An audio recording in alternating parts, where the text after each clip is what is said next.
Hey,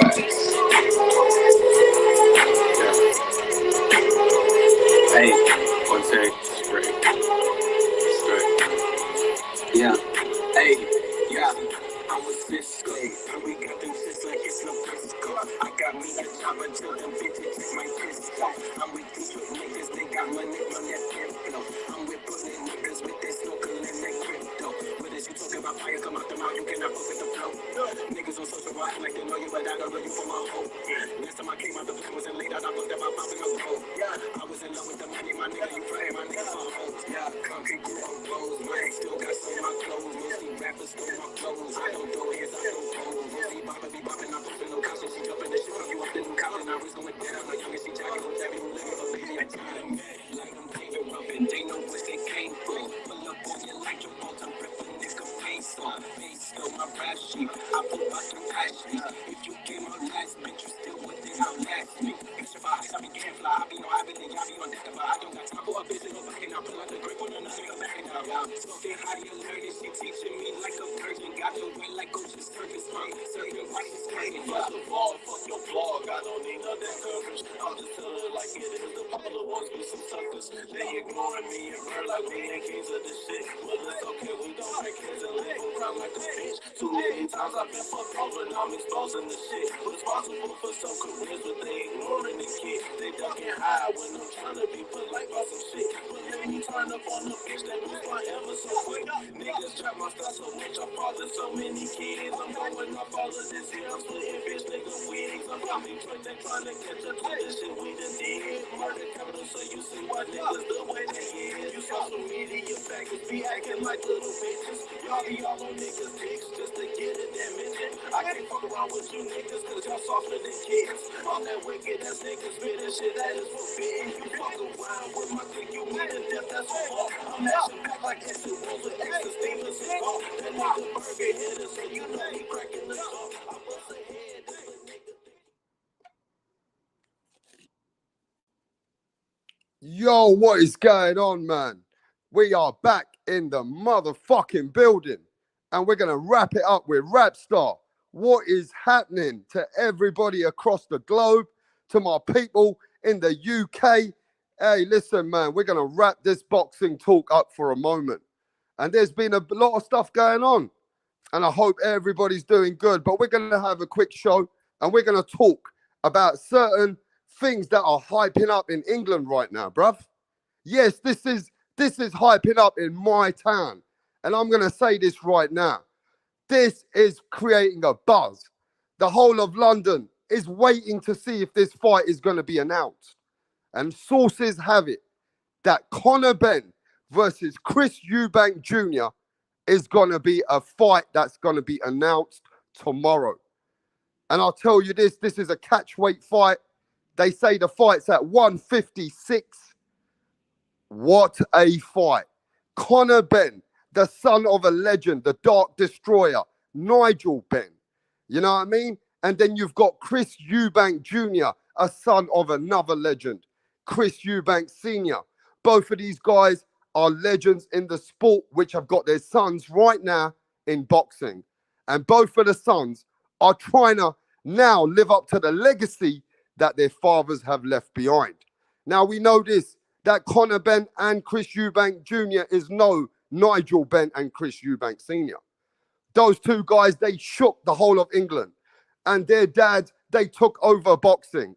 You know what I mean? When that fight happened, when I was a little baby, a little kid, that fight was the biggest fight in England. 18 million people got to see that fight with Nigel Benn versus Chris EUBANK Sr. Now, 30 years later, they're trying to relive this whole fight between their fathers' names, and they're trying to bring this fight to Wembley Stadium, bruv. Conor Benn, which is a welterweight exciting star coming up against Chris EUBANK Jr. is going to be one of the biggest fights in 2022 in the whole of England. And I'm going to say this right now. This fight is going to sell out. The whole of Wembley is going to be sold out. And I'm going to say this, London is hyped up because these two guys, if they get it in the ring, people are going to pay the money in England. And we're going crazy because we're those kind of fans. We want to see these kind of fights. We want to see Conor Benn challenge himself. And this is a massive challenge. This is a massive challenge because Chris Eubank Jr. is no fucking joke. Chris Eubank Jr. is also a very tough kid. And he's 160-pound campaigning. He already has beaten a few good names like James DeGale. Chris Eubank Jr., they said even nearly beat George Groves. The only blemish he's got is when he was coming up, when he was really young. Look, Chris Eubank Jr. doesn't have the amateur pedigree. Chris Eubank Jr. went into boxing when he was like 17, 18 years old. His dad got him into boxing because Chris Eubank Jr. was getting into street trouble and, you know, he was getting into some bullshit. So his dad got him into boxing at 18 years fucking old. And now Chris Eubank Jr. is looking to make the biggest fight in England versus Conor Benn. And the fight looks like it's going to be happening. Because Chris Eubank Jr. tweeted earlier on. And he tweeted on Jake Paul's tweets. And Chris Eubank Jr. said, after he beats Conor Benn, why don't he come and fight Jake Paul? And he will fight Jake Paul at 160. And then Conor Benn replied on Twitter saying, you ain't going to beat me. This is going to be your last fight if you fight me. So yeah, the fight looks like it's happening. At first, we thought it's a lot of bullshit, that this fight is just talk. But right now, sources have got it, that they're going to announce Chris Eubank Jr. versus Conor Benn in England at 156. Catchweight fight. I'll tell you something, bruv. This is a massive risk for Chris Eubank Jr. This is a massive risk for Chris Eubank Jr. This is a massive risk for Conor Benn, bruv. This is a huge risk for Conor Benn. Who remembers what happened to Kell Brook when he went up to Gennady Golovkin? This ain't no joke. There's weight categories for a level. There's weight limits for a level. There's only weights. Listen, 10 pounds and 7 pounds is very extreme when it comes to boxing. And is Conor Benn trying to get a big money fight? And can he fuck up the whole rest of his career? Like Kell Brook did. Because let's remember this. Chris Eubank Jr., you know, he punches hard, bruv. Chris Eubank Jr. already put a fighter in England in a coma, which that fighter's name was Nick Blackwell. When Chris Eubank was coming up, he put this guy into a coma. So is this the right fight for Conor Benn? Is this a smart fight for Conor Benn? I don't know, you know. I don't know. Yeah, as a fan, we are really interested. As a fan, we're hyped up. Hey, look, I hope you guys can hear me. I'm just doing some multitasking. I don't know if the live is going on. I haven't been live for a long time. But if you can tell me that you can hear me on the audio, then we'll still keep cooking, bruv. But I'm just going to say this. The London man, Conor Benn, is taking a big risk. This is a huge, huge risk. But let's not forget, they got a rehydration clause for a reason. They got a rehydration clause for a reason. And I believe that the negotiation was taking longer because of the rehydration clause. Now, they're going to get Chris Eubank Jr. to come down in weight. They're going to drain this guy, Chris Eubank Jr. They're going to drain him to come down as much as he can. But also the rehydration clause is going to be there. So I believe that can fuck up, that can go against Chris Eubanks. Hey, listen, even the rehydration clause, that can also be something that can go against Chris Eubanks. But look, they're changing this multi-million-dollar fight, bruv. It's a multi-million-pound fight. These guys are going to make life-changing money. And this is going to make one of these guys one big name in England. Now, I know this, though. If Conor Benn beats Chris Eubank Jr., then Conor Benn is going to become a superstar in England. If Conor Benn goes up to middleweight at catchweight and beats Chris Eubank Jr., Conor Benn becomes a welterweight superstar in England. He will have the biggest name. After Errol Spence, Terence Crawford, Keith Thurman, it'll be Conor Benn's name. Conor Benn be taking a bigger challenge than Jarrett Boot Ennis and Virgil Ortiz. And already we know this, that Conor Benn earns more money than Virgil and Jarrett Boot Ennis because of the name and the hype going behind his name in England. So Conor Benn is already a bigger fighter, bruv. I'm just letting you know that if Conor Benn beats Chris Eubank Jr., you better get ready, because Conor Benn then puts his name on the map, and then he will become the star of the welterweight division. But it's a big task. It's a massive task. And is Conor Benn trying to take revenge for his dad? Because, you know, Nigel Benn was a bad motherfucker, bro. He was one of the baddest men coming out of East London. Nigel Benn was one of the darkest destroyers coming out of England, bruv. He had a punch in both hands. And if Nigel Benn catched you, it's good night. Let's not forget, Nigel Benn came to America and took over America. When he came to America in Atlantic City in the early 90s, he came over there and beat a man called Doug Duett. Let me see who guys know about Doug Duett. Do you guys know who Doug Duett was in America? He was a champion.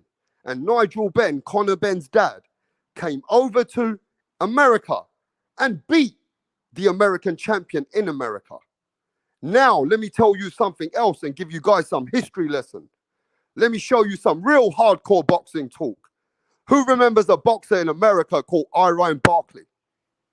Let's see if you guys are real hardcore, because we are hardcores out here, bruv.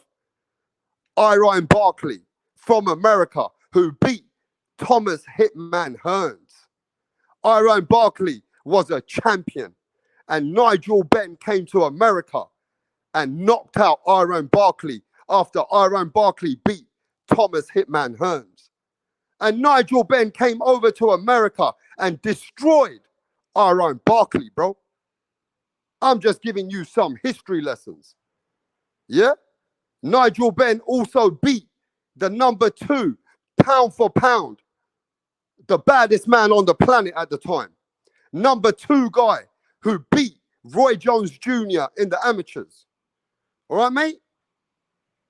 Nigel Benn beat that guy, Gerald McKellen, the G-man. Who knows the G-man, Gerald McKellen? Hey, listen, Gerald McKellen will beat the fuck out of these super middleweights today. Gerald McKellen will beat the fuck out of most of these super middleweights today. And Nigel Benn fought that guy. And unfortunately for Gerald McKellen, he ended up in a wheelchair. Nigel Benn put him in a coma. You know what I'm saying? Yeah, Chris Eubanks had some wars too. A 2-time world champion. Chris Eubank beat a man in my town called in Hackney, bruv. You guys don't know about Hackney. Some people who are from England, they know about Hackney. Hackney is the projects where I came from. And Hackney was a place where people, it was, you know what I mean? There was a lot of trouble on the street. And a fighter like Michael Watson came out of Hackney, bro. Michael Watson was a bad man. He was a bad man. And he beat Nigel Benn. And then Michael Watson fought Chris Eubank Sr. And Chris Eubank Sr. knocked out Michael Watson and put him in a coma. Some crazy things that happened in that time. You know what I'm saying? So these were the 2 legends who are the fathers of Conor Benn versus Chris Eubank Jr. happening over 30 years later, fighting for their fathers' legacies. You can't get a better story than that, bruv. You just can't get a better story than what Conor Benn and Chris Eubank Jr.'s got. So look, I've heard that the fight's going to be announced. Sources say that the fight was just held back for the rehydration clause. So, hey man, it looks like a big fight's coming. A huge fight's coming at a catchweight versus Conor Benn versus Chris Eubank Jr. It's going to happen, baby. And I'll tell you what, If it happens, it's going to sell out in England. London is already hyped up about the talks. There's been talks going on for a couple of weeks, and fans in England are really hoping that this fight gets announced tomorrow.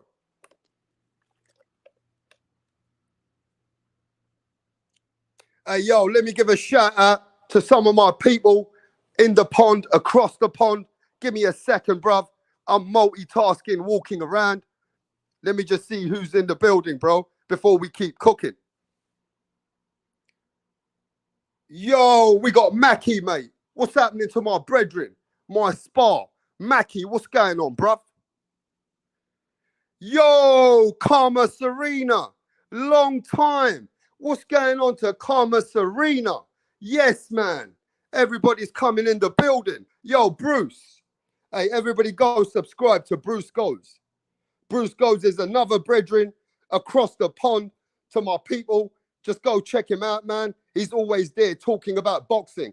He knows about the boxing because I know he's way older than us. And I know he knows what I'm talking about with the Nigel Benn, Chris Eubank, the history, the legacy, and the biggest two fights in the world in England. Do you know 17, 18 million people got to see that fight with Nigel Benn and Chris Eubanks? 18 million people saw that fight worldwide on TV. And both of those guys are stars and legends in England. So yeah, their sons are going to try and make it happen now. Now you got their sons. They're coming up for this fight and it looks like it's announced. But do you guys think who's the winner? How do you predict this fight with Chris Eubank Jr. versus Conor Benn? Now I'm going to go to what people are saying about it. And before I go there, let me just see who else is in the building, bro.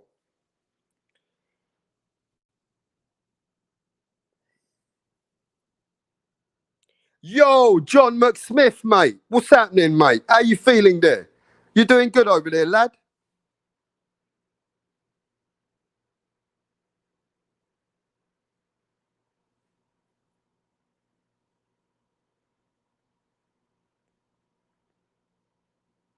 Hey, Nigel Benn, listen. Nigel Benn did take over. Let me tell you something, John McSmith. When Nigel Benn beat Gerald McKellen, Nigel Benn was the man. Nigel Benn called out Roy Jones Jr. after that. So let me tell you now, in England, when Nigel Benn beat Gerald McKellen, he took over. He was the man of the division. He beat the number 2 pound for pound guy, and he beat the man who beat Roy Jones Jr. So John McSmith, Nigel Benn, at that point, was the man of the division. Yo, Just Blaze, what's happening to Just Blaze, bro? How you feeling out there? Yes, sir. Yes, mate. Are you guys hyped up about the fight with Conor Benn versus Nigel Benn? Sorry, Conor Benn, Nigel Benn's son, versus Chris Eubank Jr. Are you guys ready for this fight like we are? Are you guys hyped up like we are?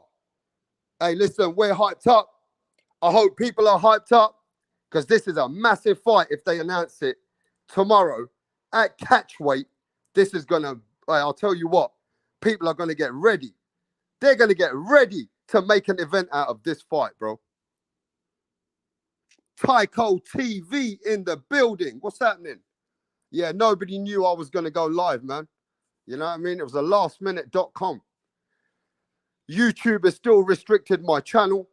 They want me to do another. They sent me a message. They still got me restricted. It's all right. We still back over here. We don't care. Listen, I'm not too fussed about the monetization. I don't even give a fuck about the ads. At least on this channel, we can say what the fuck we want. We don't need to sugarcoat it. We don't need to keep it a certain way because of the advertisements and the monetization. I'm done with that. We're just going to be explicit on this channel, bro. If they don't want to monetize me and they want to review me and they want to restrict me, they can do what they want. They can take the monetization. I didn't come over here for the money and the cash apps. You know what I'm saying? Yeah, every little bit helps. I want to give a shout out to the people, you know what I mean, who've been giving me cash apps. Respect to Karma Serena. She sent me a cash app the other day.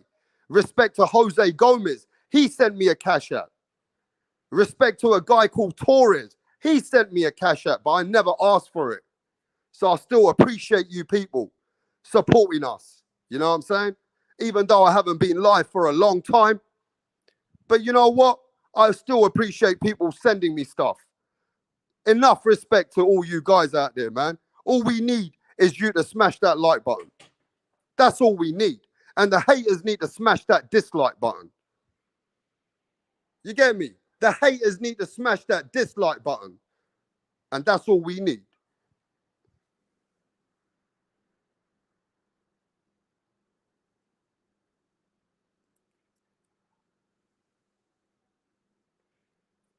Yo, man, I want to give a shout out to Jashawn Brown. Long time coming. My brethren from the other side of the pond. Hey, we back in this building, Jashawn Brown. You know what I'm saying? Rapstar coming back. And I'll tell you this now, I'm going to be exposing some people soon too. I just ain't got time for it right now. Because they're just not worth it. They're not worth it, bro. I let those people just keep sweating. Yeah? But when I come out with receipts, people ain't going to be looking good. Because when I come to this YouTube about a year ago, I did mix it up with a lot of people. I gave a lot of respect to a lot of people. But then I realized that these people are fake. And that show is coming soon, where I'm going to come out with receipts and show you that these people which are cooking with each other, who think that they're some internet friends, man, they're the biggest fake flip-flops I've ever met on the internet. I have never met many fake channels like I've met with the channels which were supporting me. Those were the fakest motherfuckers I've ever met is on the internet. The internet has showed me how many fake channels I've met. I've met so many people which were dick riding me. You get me? They were dick riding me. But before they were coming on my channel, emailing me, yo, Rapstar, let us come on the channel, bro. Yo, Rapstar, help us push this channel, bro. I helped all of these guys. I was there giving them good energy. But behind the scenes, they were acting a certain way. And then when it came to the internet, they wanted to act like fucking dickheads. You know what I'm saying? And there's a couple of people in particular, which are proper fucking dirty little snitches. So I will expose some of these bitches which have had my name in their mouth while Rapstar's been gone missing. For 3 months, I've been gone missing. I've been out there making this money, bro, the ching-chinger. I've been out there busy with my businesses. You know what I'm saying? And you know, when I talk boxing, you got to make a lot of time for boxing. You can't just talk boxing. You got to make time for boxing. And I've just been really, really busy. But I've seen certain haters, grown men, especially in America. These guys have been calling my name because they're having nightmares about me. You know what I mean? Some of these fanboys look like this bitch. There you go. These are the kind of fanboys that I'm talking about. I'm going to expose some of them. In fact, you know what? I'm not shy to even say it. Black and Brown is a proper fucking bitch. And I'll tell you why. He can never stop calling my name. I've not been on this internet. I don't even fucking make attention to these people.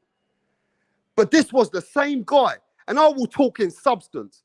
Now I call the name. I'm going to tell you in substance. The reason why this kind of a bitch has no time coming from me, and I ain't got no time for these bitches, is I saw how he spoke to me behind the scenes. I see he was one of my biggest supporters and asking me to push his channel. This is the same little bitch behind the scenes said to me, yo, Rapstar, come to my channel, bro. I want you to bring that Bill Haney smoke. That crazy smoke that you and Bill Haney, Devin Haney's dad, you guys going back and forth, bring it to my channel. And then early days, he was like, oh, if you got any contacts from England, you can bring them to my channel. This guy used to fucking tell me, come to his channel so I can build up the smoke, the free smoke. This is the same guy that all of a sudden Black and Clown the bitch, because I support Punch Drunk Boxing, because I love what he does for boxing, this guy out of nowhere started putting my name in the mud. I had nothing to do with this shit. But this guy, he got some anxiety issues, and then he started putting my name in the mud, and then he says to me, oh, sorry, rap star. Listen to this Black and Clown. What you subscribers go and support a snake, I'm going to tell you why he's a snake. I'm going to give you substance why this pussy, Black and Clown, is a snake. And I'm going to let you know why. When I was coming up in these channels, this guy was trying to show he got all the support for me. And all I did was support him. I supported him to the point where I was letting him ride on my channel for 5-6 hours, and I was pushing people to go to his channel so he can get 1,000 subscribers. Because I realized this YouTube means a lot to some people. You know what I mean? This could be their life. And then all of a sudden, he tried to make a badmouth me eventually, just to make his channel look good for no reason. And then the guy tells me, yo, Rap, I'm sorry, man. I got some mental illness. Sometimes I say things. I'm like schizophrenia. And, you know, these are the kind of things that the guy said that he's got. So I just backed off. I said, you know what? Forget this guy. Just help him. It don't matter. Even if the motherfucker wants to talk bad about you, it don't matter. At the end of the day, it's all boxing. I gave him a, you know what I mean? I gave him a bly. I said, yeah, he's got mental illness, bro. Then the guy does it again. And he starts blowing up because I don't give him no time. The man's all angry because I don't give him no time, acting like a bitch. All I ever did was support the channel. All I ever did was help them. But this is the same motherfucking man who puts everybody's name in the mud, whoever fucking helps him. You think about it. Across the pond, he's there rocking with all these guys. What did he do to the guys which were rocking with him on his channel, growing him? He put their names in the mud, whether it's Guido, whether it's Shadow Ghost. Shadow Ghost hasn't said nothing to nobody. This guy never gets involved in anything. But when Black and Brown wants to put your name in the mud, no matter how much you've helped him, no matter how much you've shown him respect or tried to let him grow, and you can even push him, he'll forget everything just to make his channel look good. He will put his own boys, which have backed him up, like Guido, Shadow Ghost, he put their names in the mud. Anybody who's been around that guy to help him, he'll put your name in the mud. This is a snitch at the worst kind of snake that you can find on the YTBC. And that's why I won't give him no more fucking energy. Because really, the guy's not worth energy. He got no substance. He ain't nobody. So all I'm saying, there's a lot of snitches and a lot of snakes. People that we supported are the same. This is the same scumbag who puts everybody's name in the mud. Now, I see that some people are still rocking with him, but I can't rock with that because this motherfucker had people on his channel talking about children, bruv. Letting people slander people's kids. And that's right, bro. How can you be back on the man's channel when the man was letting other people slander your children and he was fucking there laughing? Black and Brown was laughing when other people were slandering, coming on the channel, slandering homeboy Major Key Boxing's fucking kids. And then they want to go on like they want to cook with each other. And they're all good with each other. Man, I ain't got time for none of this shit. I've seen the biggest fucking snake, and that's Black and Brown. And I told you why he's a snake, how he acts behind the scenes, and how he acts on the internet. If this guy really had a problem with any one of us, or any one of those guys that he's been shouting their names out, trying to act like he's an internet gangster, if he was any sort of a man, this guy would have sent an email or a message and say, yo, hey, what's the problem, man? I want to talk to you. But they're not men. They're internet freaks. So from today onwards, I ain't got time for pussy bitches. Like Black and Brown, he's a proper bitch. The man's had my name in his mouth for the last 3 months. He can never forget my name. He will always come to try and hate on me when I've done nothing wrong to that guy across the pond. These are the people across the pond which have made themselves look weak. Some of those guys across the pond have shown each other what kind of snitches and snakes they are. So yeah, I don't want no fucking part of some fake fucking YouTube channels. I ain't got time for it. I just ain't got time for it. You know what I'm saying? But Black and Brown, you a bitch. If you want a link on my channel, I'll send you the link right now. And I'll keep the same energy, bro. Keep that energy where you were sucking up to me. Keep that energy, what you were saying to me behind the scenes. How much you were pushing me as a channel. How much you were trying to be my fanboy. And I was giving you all the respect to push your channel. I didn't want nothing from you. You know what I'm saying? Those are the kind of users that you are, bro. So don't be calling my name. Because you a snake little bitch. And I'm never, ever going to look to give you an opportunity to really cook with me about boxing. Because you ain't about boxing. You're all out there trying to play a celebrity internet YouTube gangster. Ain't got time for that, bro. We're real men out here. Got better things to do. You know what I'm saying? But yo, let's get back to boxing. That was just a little thing to let you guys know that I am going to come out and probably make a couple videos and expose bitches. But to be honest with you, I ain't got the energy really. You know what I'm saying? They don't really do nothing for me. Black and Clown don't do nothing for me, man. He don't give me that energy where I want to smoke. Because he's got issues. When people got issues like that, you got to leave them alone. And stay the fuck away from that dirty, dumb energy.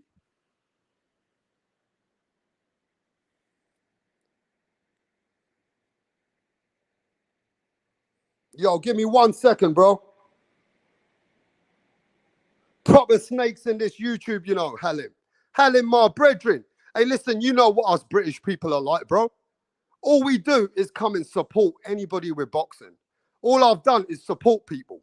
I've seen a lot of fake bitches, bro. I've seen fake subscribers.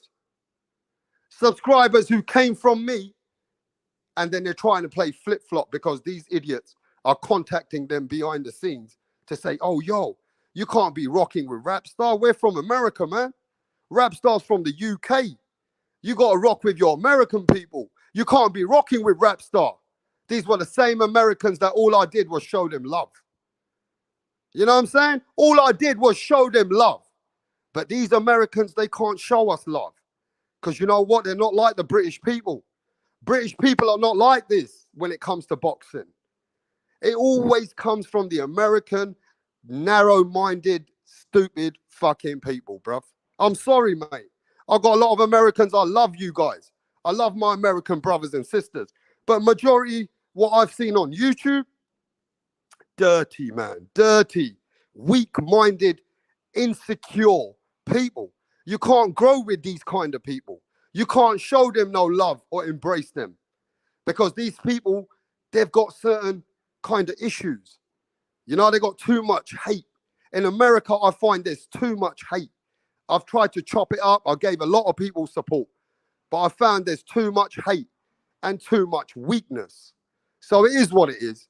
You know what I'm saying? It's one of those situations on YouTube that you think people are good, but they're not.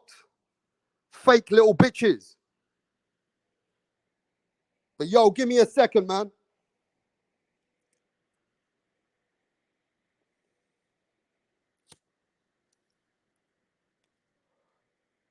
Move. 1, 2. That's it. That's it. That's it. With your arms now. That's it. That's it. Move. 1.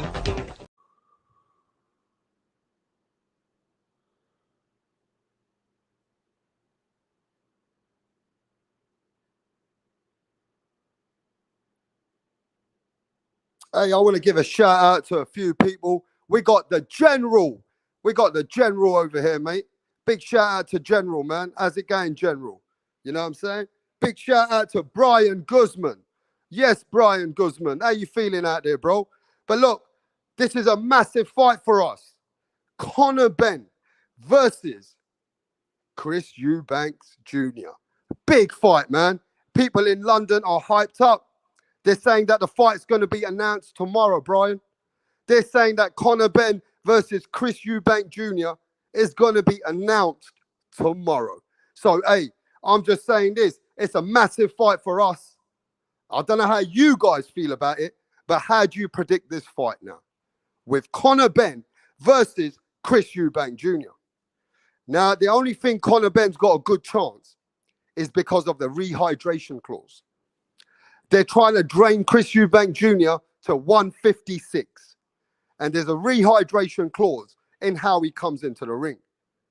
So I'm going to say this. For me, it's a tough fight for Conor Benn. I'm a big Conor Benn fan, but it's a very tough fight for Conor Benn. I feel the reach of Chris Eubank Jr. And the size, and don't forget Chris Eubank Jr. is also very, very strong. I don't know. I've got to favour Chris Eubank Jr. I have got to favour Chris Eubank Jr. of beating Conor Benn. You know what I'm saying? Now, Conor Benn's got to close that distance. Can Conor Benn go to the body? You know, Conor Benn's got some wild swings himself. Conor Benn, when he catches you, he can hurt you and he can finish you. I've never seen Chris Eubank Jr. even being dropped. In fact, I've never even seen Chris Eubank Jr. ever hurt. I feel that Chris Eubank Jr. got a granite chin. So if you ask me, I've got to favour Chris Eubank Jr. It don't matter how much of a star Conor Benn is.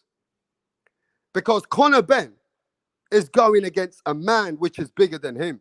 And there's weight divisions for a reason. There's weight class for a reason, bruv. Boxing has welterweight, middleweight, super middleweight for a reason. You just can't go to another weight class and expect to dominate. You know, they say, remember what they say? They say a really good small man loses to a good big man. You hear what I said? A really good small man loses to a big man. Do you get what I'm saying? So at the end of the day, even if Conor Benn was better than Chris Eubank Jr. at welterweight, he's supposed to lose at middleweight to Chris Eubank Jr. The only thing that saves Conor Benn in this fight is draining Chris Eubank Jr. to 156 to make it a bit more of a fair, even fight.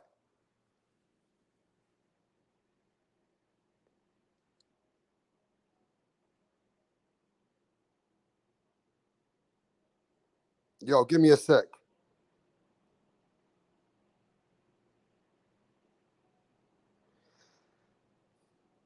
Eubank Jr. fought better opponents than Conor Benn. Of course he did.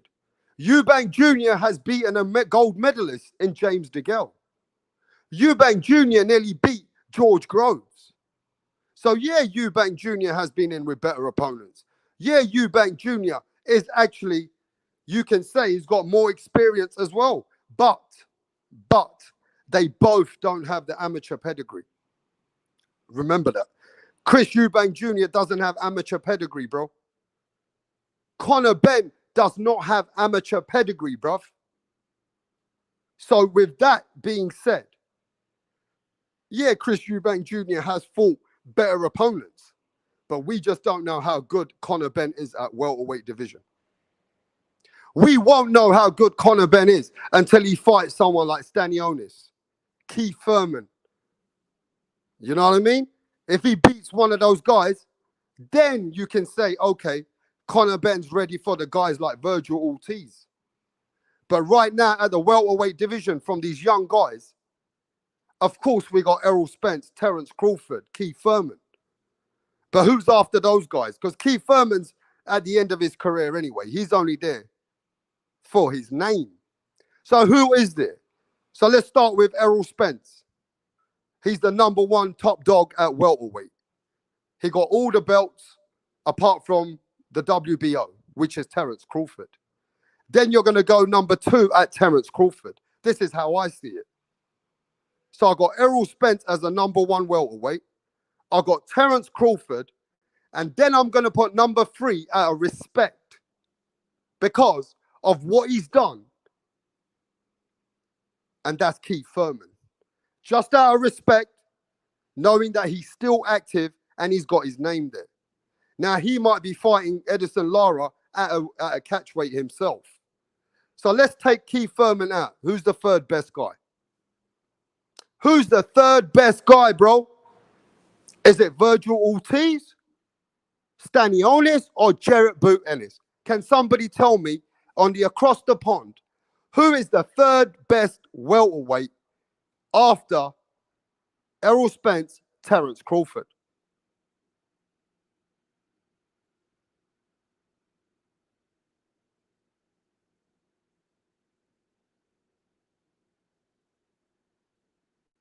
I'm always going to support channels, bro. Yo, Abe, what's going on, Abe? So I've asked you a question, bro. Who is the third best welterweight, right? Across the pond, it's got to be, because it ain't with us. Who is the third best welterweight right now in the world? Who's the third best? After Errol Spence, Terence Crawford, who's #3? Okay, Tycho TV's got Virgil or Boots. Halim says Virgil Ortiz, but Boots is a bad boy fighter. So let's go by Virgil Ortiz then. Because Virgil Ortiz got a better resume than Jarrett Boot Ennis. Virgil Ortiz beaten better people than Jarrett Boot Ennis. So let's go with #3, Virgil Ortiz. #4, Jarrett Boot Ennis. You got to give it to Boot Ennis. He's either #3 or #4. Now, who's #5? Let me see how hardcore we are. Is it Stanionis? Is it Jamal James? Who's #5? Or is it our Conor Benn? I've got to give #5 to Conor Benn, bro. Because Conor Benn's still been beating names which are better than Jarrett Boot Ennis. Look, on the eye test, you got to go with Jarrett Boot Ennis. The eye test says that Jarrett Boot Ennis got a better amateur pedigree. He's been in the game longer than Conor Benn, right? So you got to give Jarrett Boot Ennis that recognition. But after Jarrett Boot Ennis or Virgil Ortiz, who is it, bro? It's got to be Conor Benn. For me, I'm just keeping it real. Conor Benn has been showing everybody in the world why he belongs in that mix. I'm just saying. I would think because of network, they would pick Ennis over Ortiz. But I think Ortiz is better. I got you. But look, it's like this though, bruv. At the end of the day, you got to give Conor Benn some flowers. You got to say that after those two boys, Jarrett Boot Ennis and Virgil Ortiz are the other side of the pond. You've got to say Conor Benn's that guy then after them. So for me though, if Conor Benn beats Chris Eubank Jr., does Conor Benn end up becoming the #3 or #4 guy?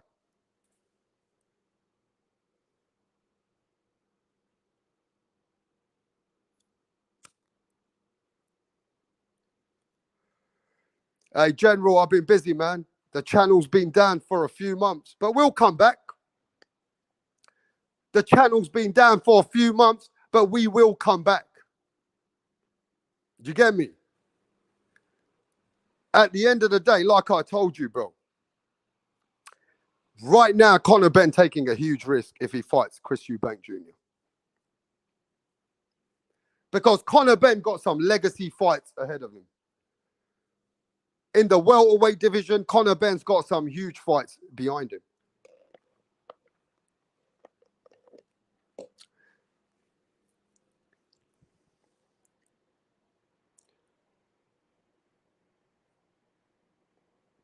So Halim says, it's only a matter of time, yeah? It's only a matter of time until Conor Benn will be stepping in the ring versus Virgil Ortiz or Jarrett Boot Ennis.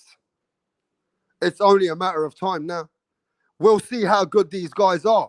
I've been hearing Jarrett Boot Ennis kills everyone in the ring. But Jarrett Boot Ennis hasn't fought fighters even like Conor Benn yet.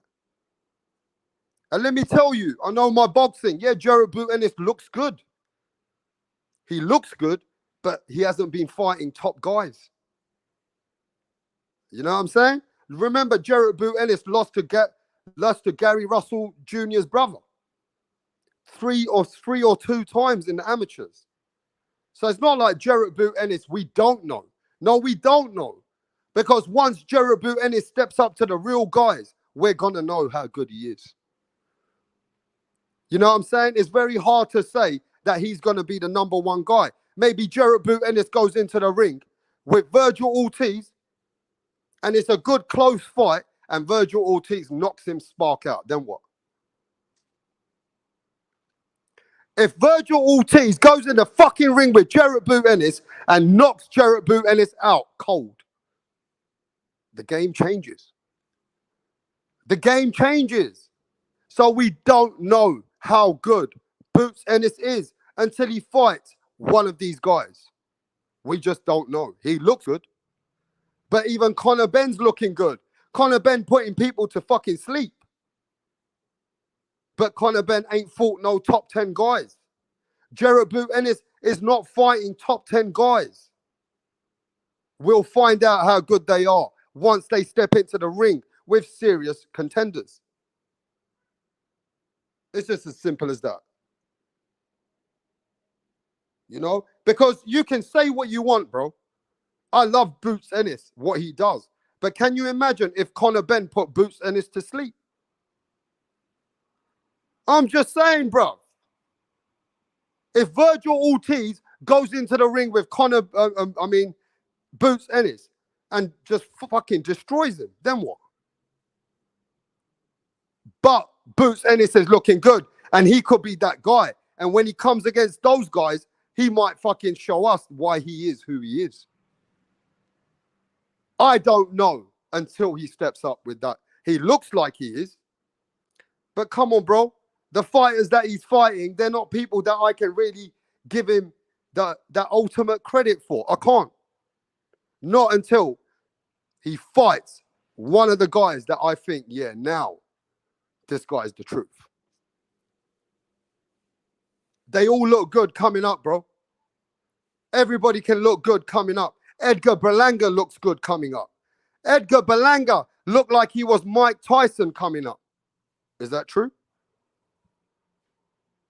Edgar Berlanga looked like Mike Tyson coming up. So I just, I'm really hyped up about this Boots Ennis. But let me tell you, the same fans on Boots Ennis, if he doesn't look good against a good fighter, they're going to be the same fans who say, yeah, maybe he ain't that guy when it comes to the elites.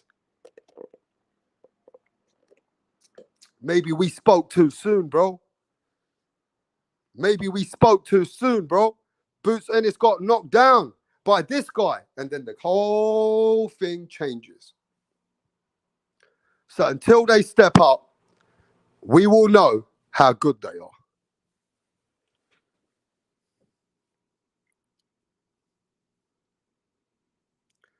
Yo, Tycho TV says no. Halim from Boston says, if Conor beats Ortiz or Boots, yes, he's number 3. So Halim, what does it do for Conor Benn if he beats Chris Eubank Jr.?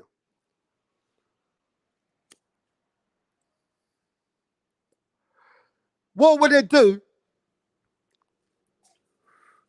for Conor Benn if he beats Chris Eubank Jr., bro? Does that not make him number 3?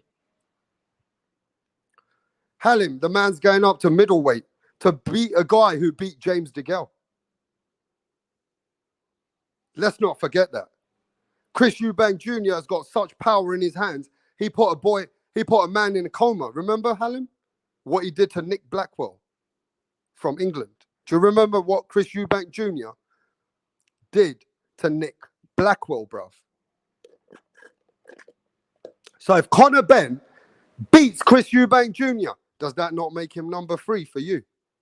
I'm asking a simple question, bruv.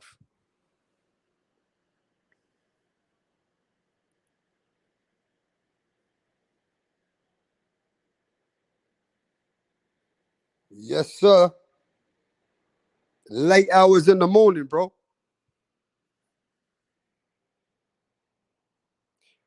Yo, Evis. We're going to catch up with the Teofimo thing in a minute.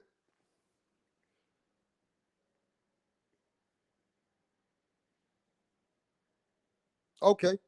So if Conor Benn beats Chris Eubank Jr., you don't put him above Ortiz or Jarrett Boot Ennis, no?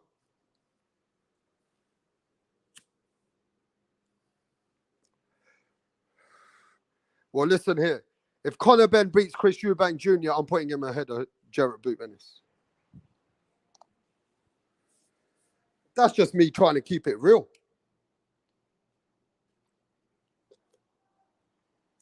Maybe not on the eye test, but on paper and with the momentum and with him beating a middleweight, I'm putting Conor Benn ahead of Jarrett Boot Ennis. Until Jarrett Boot Ennis fights a valuable opponent, which is better than what Conor Benn's been doing.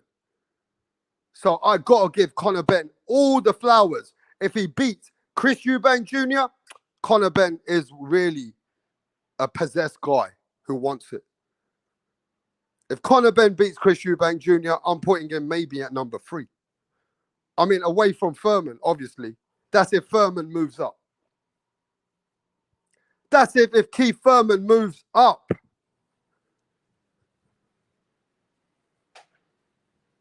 And then I will. If Conor Benn beats Chris Eubank Jr., I'm putting him at number 3. Hey, everybody's got an opinion, and that's my opinion. Because none of those two guys have done what Conor Benn's doing. You're going up to weight. Hey, listen, weight class is there for a reason. Who remembers what happened to Kell Brook? Yeah, we know that Chris Eubank ain't no Gennady Golovkin, but weight class is there for a reason, bruv. So I've got to give Conor Benn his credit if he's doing what he's doing, and he goes up in weight and beats a guy who is a good middleweight.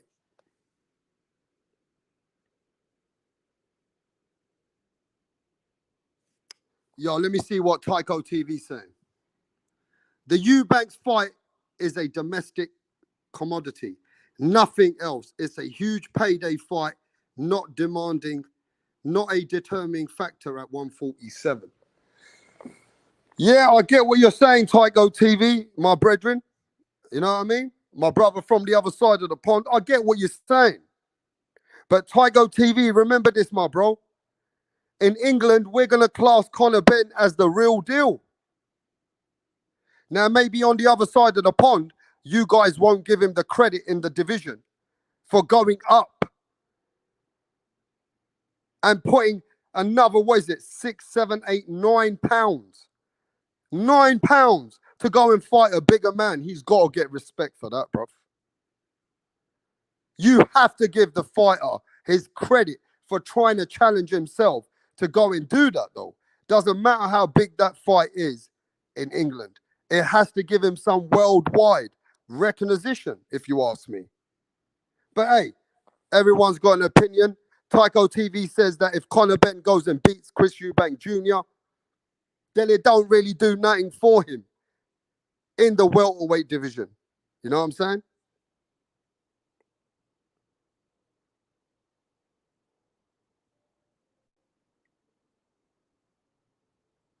Yeah, that's a fight they've been speaking about, bro. Marku been wanting that fight with Conor Benn for a while now. You get me? Marku been calling out Conor Benn. But let's remember this. For Conor Benn to fight Marku now, it's going back a couple of steps. Marku is doing good in European level. Marku is doing very well in British level and European level. But Conor Benn has to look forward. He can't be looking backwards. But that's a good fight for the future. If Marku keeps winning, then that's a good fight. Marku looks like a fucking weightlifter, that little mid. He's small. But Marku is tough. Marku's tough. He's small, but he is very strong. But yeah, General, that could be a fight in the future, bro. With Marku versus Conor Benn. You get me? Yo, my brethren. Yes, man. What's happening to Dimitar? How you feeling, bro? Hey, look, man, smash that like button as we're talking about boxing. Smash that like button, people. Yo, Halim says, that's the risk when you're moving a weight up. Yeah, but that's a big risk, Halim. Halim, that's a serious risk. You've heard it all your life, bro. A good small man does not beat a good big man. It don't happen. Even a great small man does not beat a really good big man. It's tough. It is. You know, it's very underrated. Very underrated. Very hard to do what Conor Benn's doing. But let's remember this, though. That rehydration clause, they're not going to make it easy for Chris Eubank Jr. They're going to make sure there's a rehydration clause. They're going to drain him in weight. So in that respect, he ain't going up like Kell Brook to fight a full-blown middleweight. He's making the man. Also, they're asking Chris Eubank to his rehydration clause, and they're making him cut weight to 156. So you got to see it as a different fight a little bit. But it's still a big challenge for Conor Benn.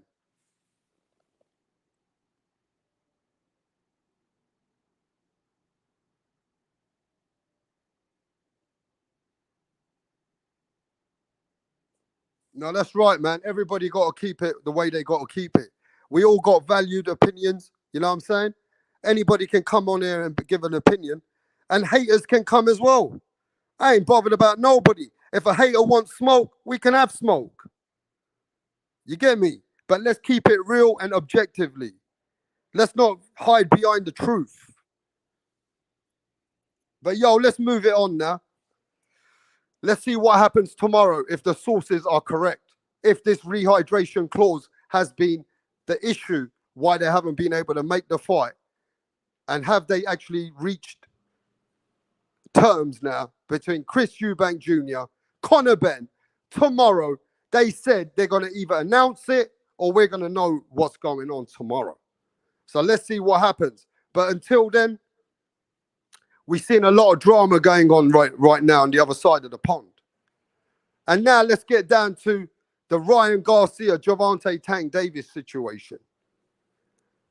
We saw Ryan Garcia come out and do really well, mate. I got to keep it real. Ryan Garcia came out, he dominated, looked good, used his reach. Ryan Garcia used his reach, used his defense. He was very composed. Very, very mature in that fight. Doing good things in that fight. He wasn't letting go of his shots. He was making sure that he was trying to throw some calculated punches. So Ryan Garcia sometimes gets anxiety in the ring. He starts to let go. But this time round, he had it very composed. He had his right hand up. Javier Fortuna hardly could land on Ryan Garcia. And Ryan Garcia put on a fucking dominant performance. Called out Tank Davis. And now you got a lot of fucking fanboy channels saying that Ryan Garcia ain't ready for Tank Davis. Now you hear a lot of these fans, man. I don't know where they come from. But you know, it is part of the YTBC culture. But you're seeing so many fans. Ryan Garcia ain't ready for Tank. Ryan Garcia can't get in the ring with Tank.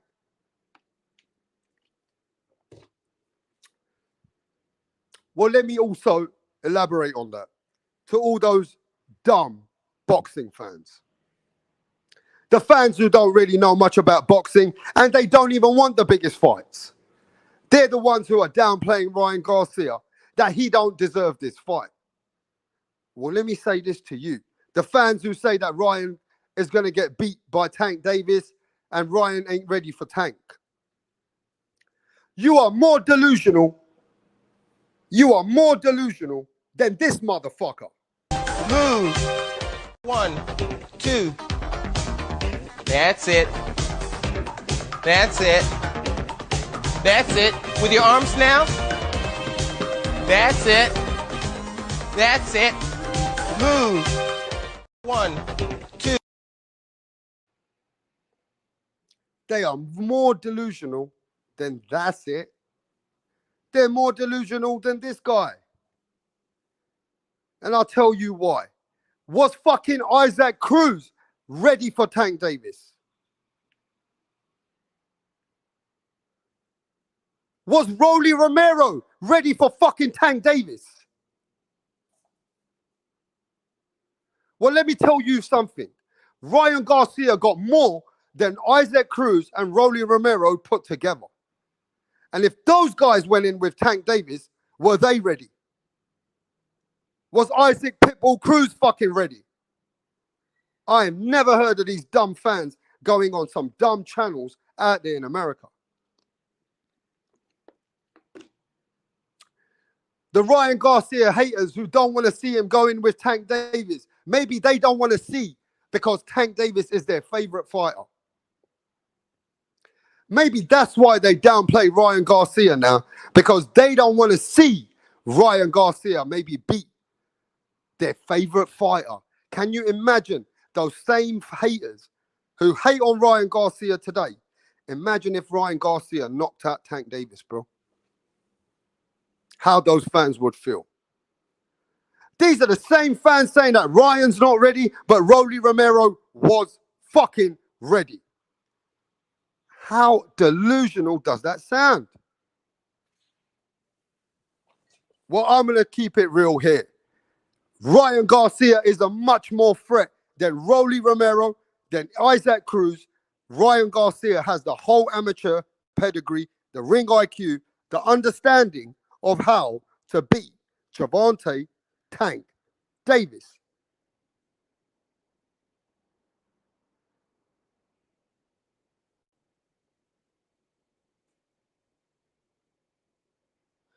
And I don't know, but I agree with Tycho TV, you know.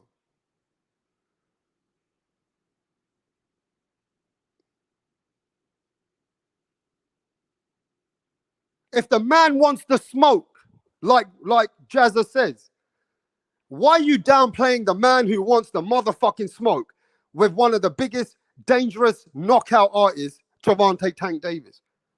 Why are you trying to downplay the guy who wants the smoke? Because he's more ready than fucking Tank Davis.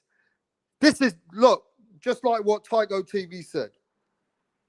Look at Tycho TV's message. Ryan Garcia will be the most dangerous opponent for Tank Davis up to today. If Ryan Garcia signs to fight Tank Davis, Tank's in trouble. Trust me when I tell you. Tank's in fucking trouble. Now, I love Tank Davis. Tank Davis, let me tell you something about Tank Davis, though. If Tank Davis catches Ryan Garcia, he's putting Ryan Garcia to sleep. But Tank Davis might not be able to catch him when he's got all that power in the early rounds. And you got to remember this, Ryan Garcia's fast. He's fast. And Ryan got power in both of his hands. And Ryan's faster than Tank Davis. Ryan's got reach on Tank Davis. And Ryan also knows that he got a better pedigree when it comes to the amateurs. Ryan's got 200 wins and 3 wins over Devin Haney, bro. The same Devin Haney that you guys out there know that he's an undisputed fighter, yeah? Well, Ryan Garcia beat Devin Haney 3 times in the amateurs. And sources have told me that Devin Haney beat Ryan Garcia 3 times. But when I heard that Ryan Garcia dropped Devin Haney in the amateurs, I heard he hurt Devin Haney in the amateurs. So Ryan is more than a threat for Tank Davis than those fake fanboys are hating Ryan Garcia for. And you should be happy to put Tank Davis in there with a fighter like Ryan Garcia, bro.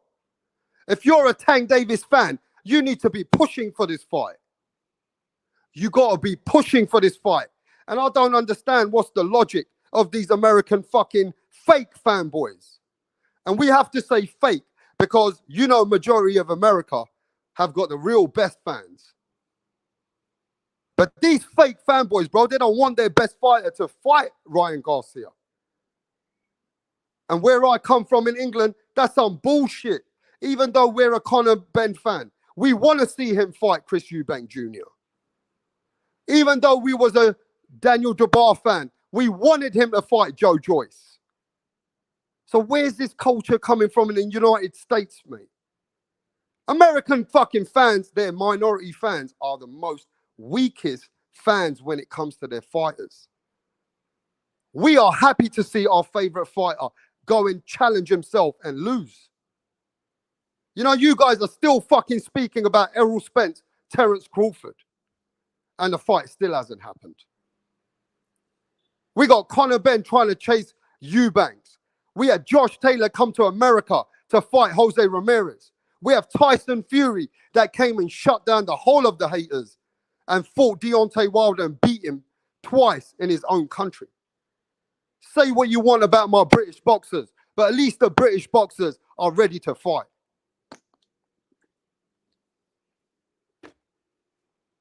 At least the fans are behind their British boxers, knowing that we don't care if they win or lose. We want to see them challenge themselves. But I don't see the same attitude for the fighters in America when it comes to these fake fanboys. They're more interested in trying to protect the motherfucking fighter. This is the worst culture I've ever seen in the sport. Come on, let's keep it 100%, bro. In England, it don't work like that. We know Anthony Joshua. Fuck it. We want Anthony Joshua to fight Usyk again.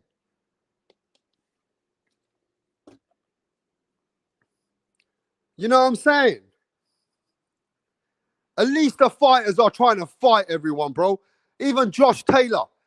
Now Josh Taylor realizes that he wasn't ready for Catterall. He had a lot of problems, like Teofimo Lopez had problems against Cambosis. So Josh Taylor says, fuck it, I'm going to fight Catterall again. Let me give these belts up and let me give the fans the fight they want. So why is it those fans are not happy to push Tank Davis in with the biggest fighters, but instead they want to put down Tank Davis's opponents? Which are the most credible opponents for Tank Davis today? There's a bit of a difference here. There's a difference in culture for the sport, and these minority American fanboys, they make the real fans in America look bad. They're out there trying to protect the fighter, say, oh, how much money a fighter should get, what venue the fighter needs to fight at. That's not your business. You as a fan shouldn't give a fuck about the money, where it needs to be, who's the A side, who's the B side, ain't nothing to do with you. If you're a true fan, you want the fight. It's as simple as that. If you're a true boxing fan, bruv, hey, listen, brethren, if you're a true boxing fan, you would want Tank Davis to fight King Kong, motherfucker. Why are you holding the fighter back? And this is where you see a lot of beta males. In United States, bro, the fans in United States are acting like bitches. That's why the boxers in America don't even give a fuck about their own fans.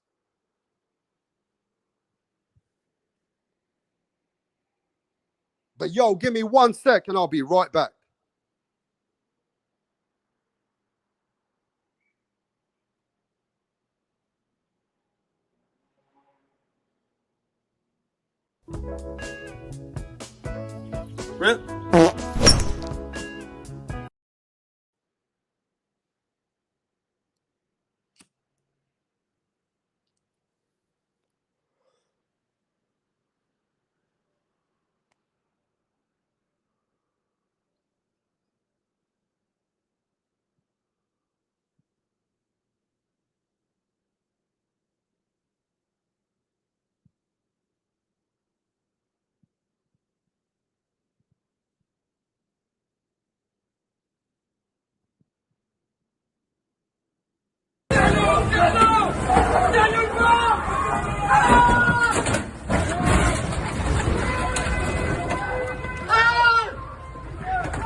Yeah, man, this is what I don't understand about the culture in United States, bruv.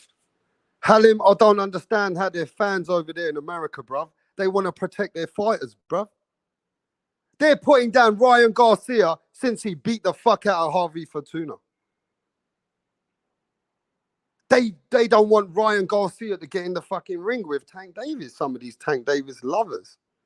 First, we thought Leonard Ellaby and Floyd Mayweather was bad.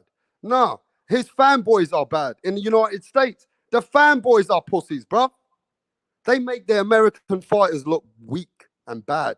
To be honest, those fake fanboys, yeah, they try to protect their fighters, pushing a movement. They're making their fighters look weak. Do you get what I'm saying? If you're a true fan, bruv, you would want your fighter to fight anybody. We want all the smoke, win or lose. Who gives a fuck? Win or lose, who gives a fuck? But these American fucking bitch fans, they give a fuck. Because they can't see their fighter lose, so they can't push the narratives on their channels every day and earn those super chats, get that money for playing the victim. You get me? Hey, listen, I see haters in the channel. If you really got something to say, bitch, I'll send you the link. Come over here and talk like a man and have an intellectual fucking debate. You want the link? Does the hater want the link? Because you ain't a dong. I'm the king of you, bitch. I'll show you how to really keep a name of Don. Do you want the link, you bitch? You're talking a rap star, bro. But like I said, bruv, I can't believe how these fans, yeah, like, look at us. We're pushing for Conor Benn versus Chris Eubanks. We want to see Josh Taylor come back and look good and fight Catterall again. We want to see Anthony Joshua go back in, and if he loses, he loses. But yo, he's taking that smoke and he's fighting the guy who beat him in Alexander Usyk. And we want Tyson Fury to come back and fight the winner for undisputed. Yes, we do. Ain't nobody holding back over here. And even when we have a conversation, if we're going for a fighter because he's from our local town, we're not hating on the other guy. It's like Conor Benn comes from London. We come from London. Yeah, we want the Londoner to win.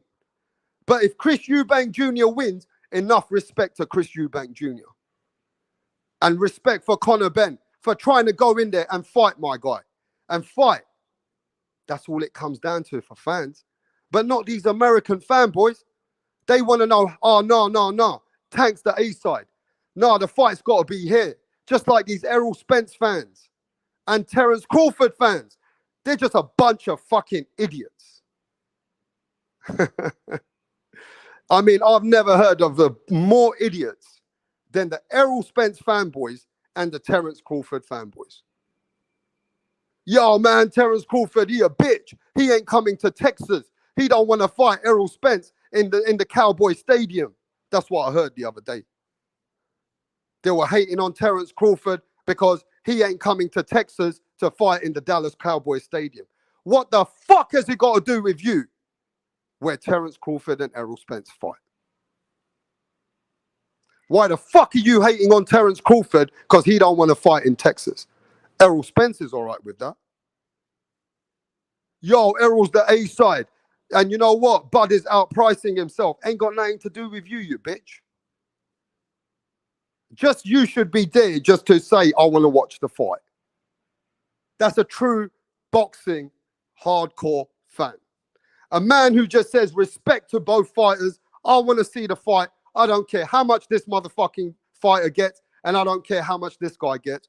We don't give a fuck about the A or B side. But not the American fans. Nah, not those fanboy channels. Nah, they'll sit there for 10, 11 hours every day. Let me tell you this as well. You know, 10 and 11 hours, yeah?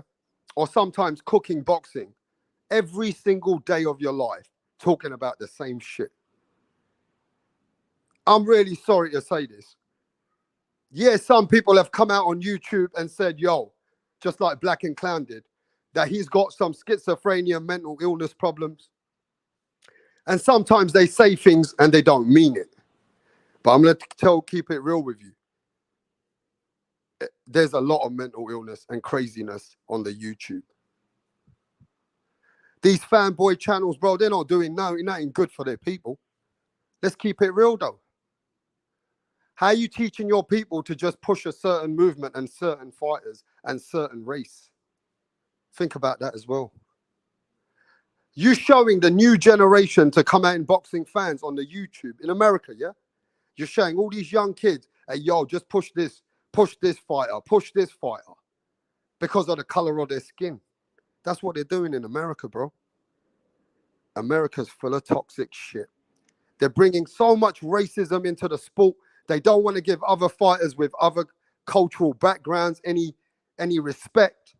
They only want to push certain fighters, so they come with a subjective mindset.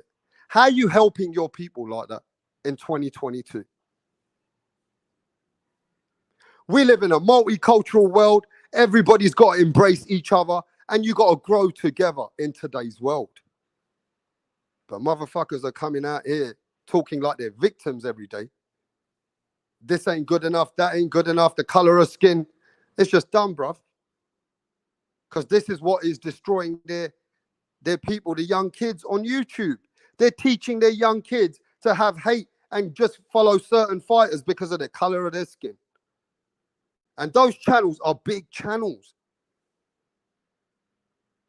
It's funny how this YouTube boxing is not a community, bro. This YouTube ain't got nothing to do with boxing. They don't want to support all the fighters like we want to support them. They want to support the fighter because of the color of the motherfucking skin.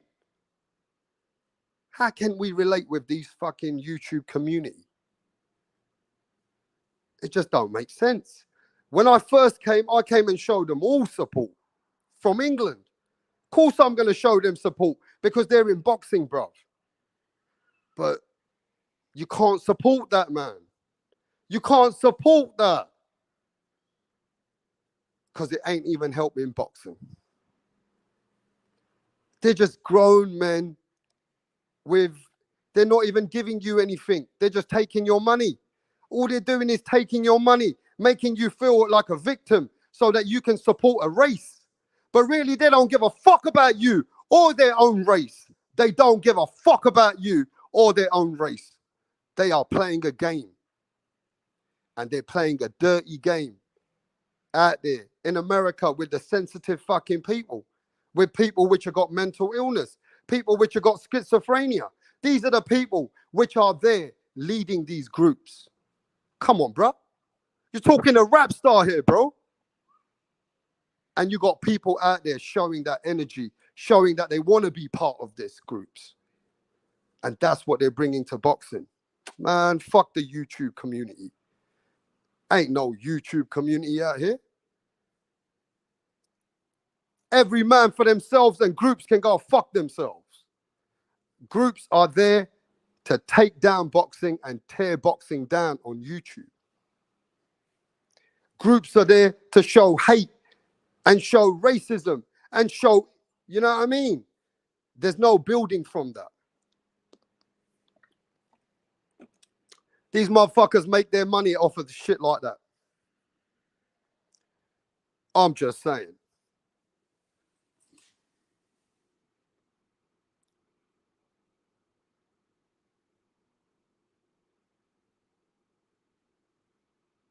Yo, I got a phone call coming.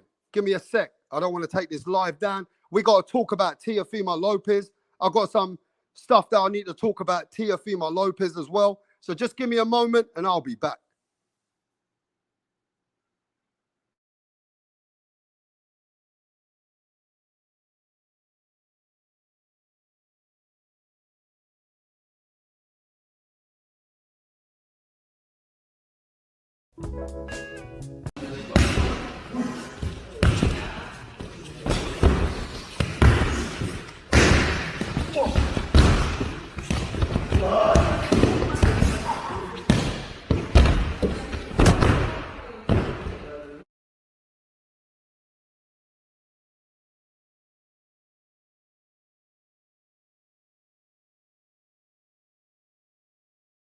Yeah.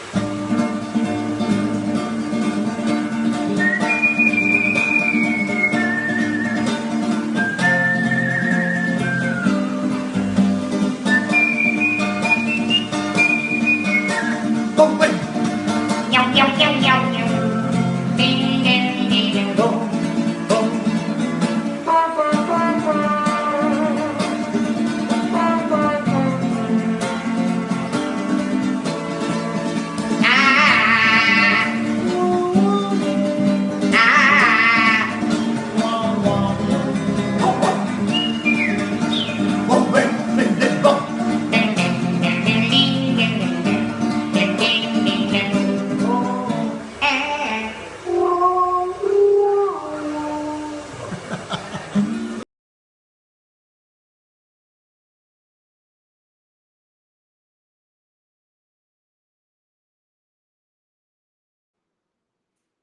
Yo, yo, yo, yo, yo, yo. We back in this place.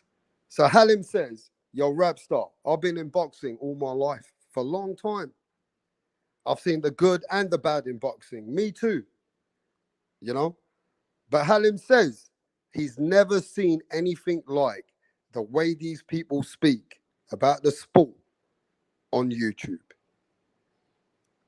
It's true though, but at the end of the day, Halim, we're living in a different time, bro. We're living in a time where there's open panels and open speech. People speak about people's children and using boxing channel and trying to be sick towards kids. And those channels getting super chats, bruv. Halim, I see a man, yeah, saying that he was going to fucking punch up somebody's kid in a boxing channel. And these people were there embracing that, bro. Like they were supporting that. The man gets thousands of views for saying the most toxic things about people's families, children.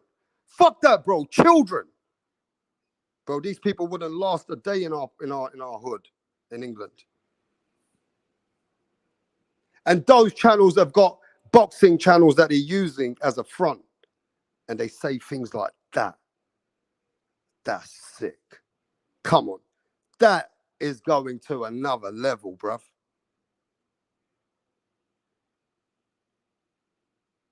And that's what I'm saying to you. The kind of people that is out here talking about boxing, using boxing, yeah, are a lot of mental people, bruv. Crazy motherfucking people. And what are you going to get out of really debating these people? There ain't even no substance. These people wouldn't last a day if they were out there in a certain place. And that's the kind of sick things which are used in the sport of boxing, yeah? hey, listen, bruv. It is what it is. You know what I'm saying? It is what it is now. But yo, let's go to Teofimo Lopez, bro. So Teofimo Lopez is on his comeback. Everybody knows eyes are on Teofimo Lopez. Teo fighting a fighter that no many people know about. I just watched Campos fights the other day. I don't even know who the opponent was. The fighter's been fighting in his own country. And nobody knows who the opponent is, man. But I'm going to say this. Teofimo Lopez has to look good. Teofimo Lopez has to come out in this comeback and he needs to make a statement.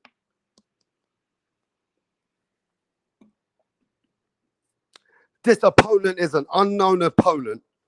And Teo was that guy. Everybody knows that Teo went through some shit.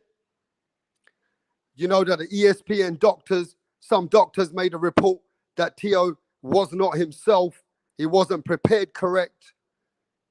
And in that fight with George Kambosos, a lot of people never gave Kambosos the credit because they realized that this guy, Teofimo Lopez, wasn't himself on that night. Now, Teofimo Lopez was putting people to sleep when he was coming up. And then Teofimo Lopez became an IBF champion by knocking out Richard Comey, bro. And then when he went and beat the number 1, number 2, number 3, however you want to cook it, pound for pound, Lomachenko, and beat the man, regardless if Lomachenko didn't start in that fight till late. That's Lomachenko's fault. Teo won the fight, became undisputed in some people's eyes. And he was undisputed in the sanctioning body's eyes when it came to Mauricio Sulaiman. They fought for all the titles, all the belts. The franchise belt was there, and Teo won. Teo had the biggest hype behind him, bruv. Even I was hyped up with Teofimo Lopez. But the only thing that let Teofimo Lopez down is not the ring. It's the personal life and the private life. The biggest downfall for Teofimo Lopez is Teofimo Lopez. It wasn't even what he brings to the table. Teofimo Lopez, when he's conditioned and he's in good shape, he beats anybody. Teo is that guy. You can't take that away from Teofimo. He is that guy. Now he's had one hiccup. Can he come back and show the world where nobody even knows who Akampa is, bruv? Nobody even knows Teofimo Lopez's opponent, bruv. So Teo has to make a statement, because I'll tell you this right now. If Teofimo Lopez gets hurt in the ring, if Teofimo Lopez doesn't look good in a couple of rounds with a fighter like Kampa, or Teofimo Lopez struggles, it's going to do a lot for his brand going forward. Teofimo Lopez will not be spoken about as that guy. If he doesn't perform with this fighter that he's coming back with, Teo needs to put a shutout performance. Teofimo Lopez needs to come out and put a shutout performance and says he's ready for anybody at 140. But if Teo don't do that, bro, nobody's going to care about any excuses. Nobody's going to give a fuck if he wasn't conditioned correct. Teofimo Lopez needs to do what Teofimo Lopez needs to do. And for me, this fight going forward, ain't nobody going to be talking about no pay-per-view fight for Teofimo Lopez, because everybody knows in his new contract that Teofimo Lopez has a fight and then he has 2 pay-per-view fights if he looks good on his comeback. So Teo's got to come all guns blazing. Teo got to put on a show. And if Akampa comes and spoils that, then Akampa's going to come and fuck up the whole Teofimo Lopez show.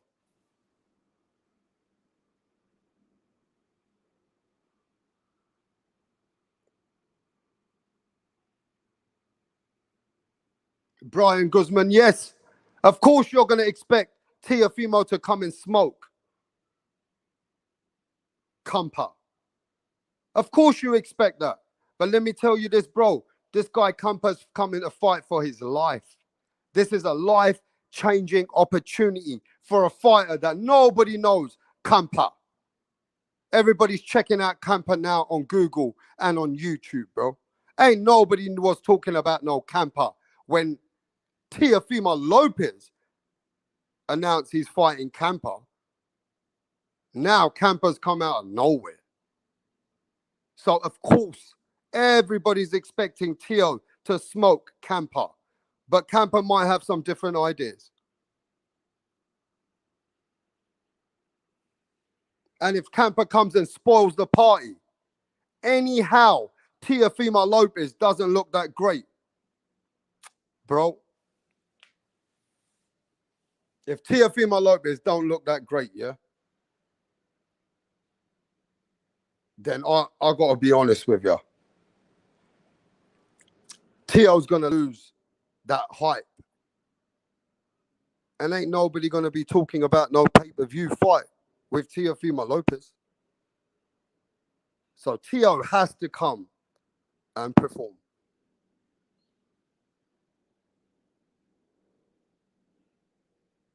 Yeah, but Halim, they've already changed his corner. In this fight, Halim, they got a nutritionist. They got one of his trainers back. They've got a team in this fight, bro. His dad ain't the only man in this fight. Now Teofimo Lopez is coming into this fight with a nutritionist, with his team, with another trainer and an assistant coach. So there ain't that, oh, it's just him and his dad. No, his dad's the main guy. But they got a proper team around Teofimo Lopez now. Just like Devin Haney got a team. Just like Shakur got a team. Just like everybody's got a team. There ain't no excuses. Teofimo Lopez has got his team and he's got his people and he's been training, but he's got to make it happen.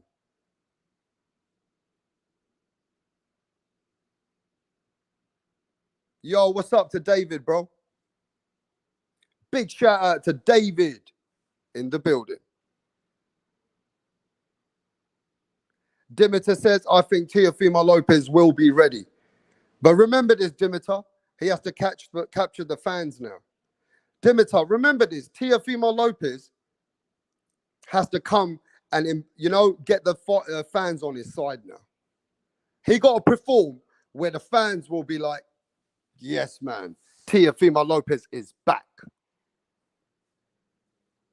Dimitar, he can't just come back and have a tough fight with Camper. He got to do what Errol Spence did to the unknown fighter. Who remembers when Errol Spence fought a guy called Okompo? That nobody knew who Okompo was. And Errol Spence knocked him out in the first round. Errol Spence knocked out the undefeated Mexican who always stayed in Mexico. This is the same as a Camper. He has not fought internationally, bruv. This is the same kind of a vision I have. When Errol Spence took that fight with a compo to have a quick mandatory. Remember? And Errol Spence fought that guy and he brought out Yellow Beezy. And Errol Spence knocked out this Mexican guy from Mexico who was an unbeaten fighter. That's what Teofimo Lopez has to do to Camper.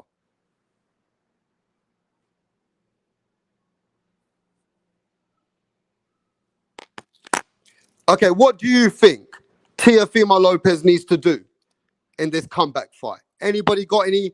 What would you like to see? Teofimo Lopez versus Camper that nobody knows. What are you expecting?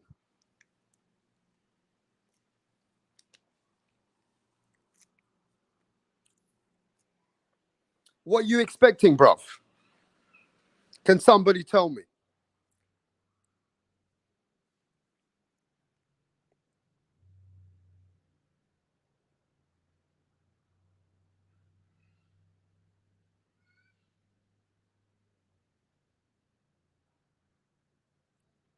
I understand that, Tycho TV.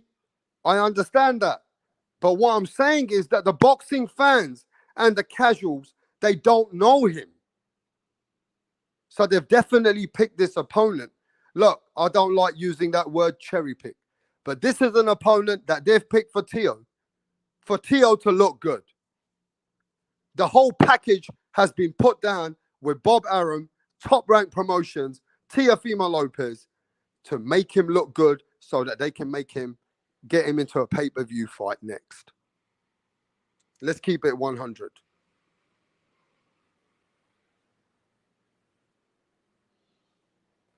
The truth of the truth is they've picked this opponent, so they got to look good. But my thing is this, like you said, this guy He ain't no journeyman. He's there for an opportunity. And even if the boxing world don't know him, he knows himself. And he's got one lifetime opportunity. It's like like a lottery, bro. A camper's got a lottery ticket to the boxing fucking world right now. Because if Camper beats Teofimo Lopez, trust me, Ryan Garcia's looking to beat the fuck out of Camper. Trust me, Gervonta Tank Davis, they won't call out Teo, but they'll call out this guy if he beats Teofimo Lopez. Remember my words, because this can't happen, but this is boxing. If Camper beats Teofimo Lopez, everybody's calling out that guy's name. He becomes a somebody from nowhere overnight.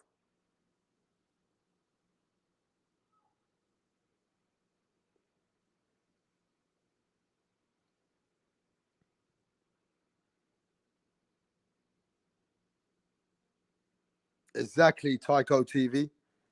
We don't know what Camper's bringing to the table, but what we do know is that Teofimo Lopez, he better look good just for himself.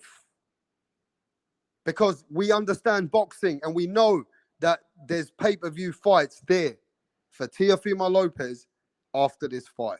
So, Teofimo come back. We know he's been training hard. You know what I'm saying? He's been training hard. But the biggest problem Teofimo Lopez has got is not physical. It's now mental. He got to be conditioned. He's at 140. He got a team. He got to go in there and smoke the guy, just like what fans want him to do. Teofimo Lopez got to go and smoke that guy.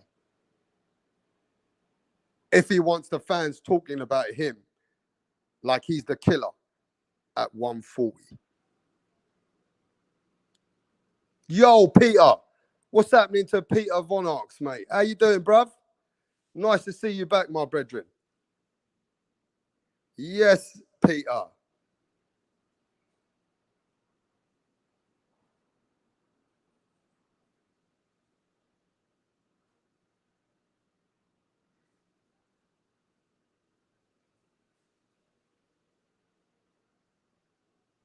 Let me have a look at the chat.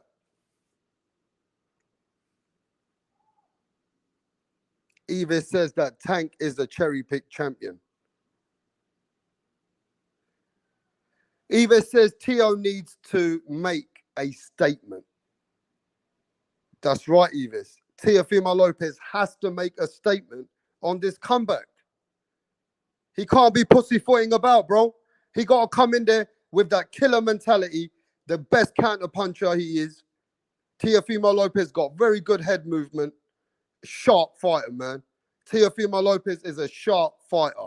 I want to see Teofimo Lopez show the world that he's ready to take out anybody. That's the energy I'm looking for. I'm looking for Teofimo Lopez to come back and say, yo, I'm ready for anybody. And the only way he does that, he got to perform against Camper. That's the puzzle. Lot of great matchups at 140, though.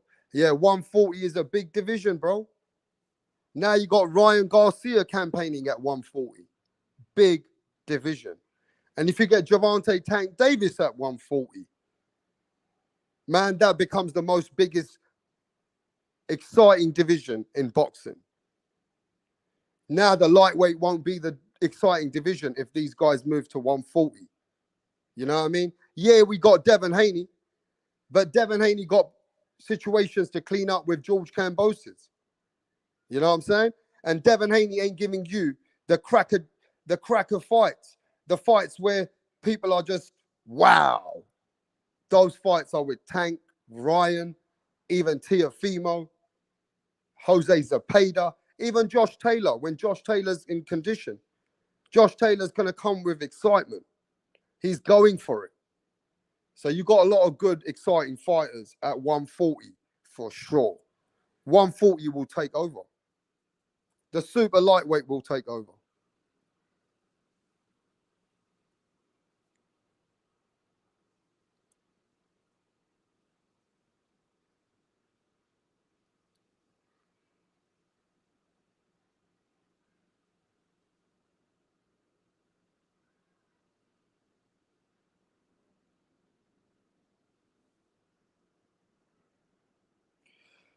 So Peter says, I think Peter comes from the same place where Gary Anton Russell comes from. You know what I mean? Yeah, respect to the Russell family, bro. So Gary Anton Russell is the fighter who beat Jarrett Boot Ennis more than a few times, more than a couple of times in the amateurs. Everybody been saying that Gary Anton Russell is that guy.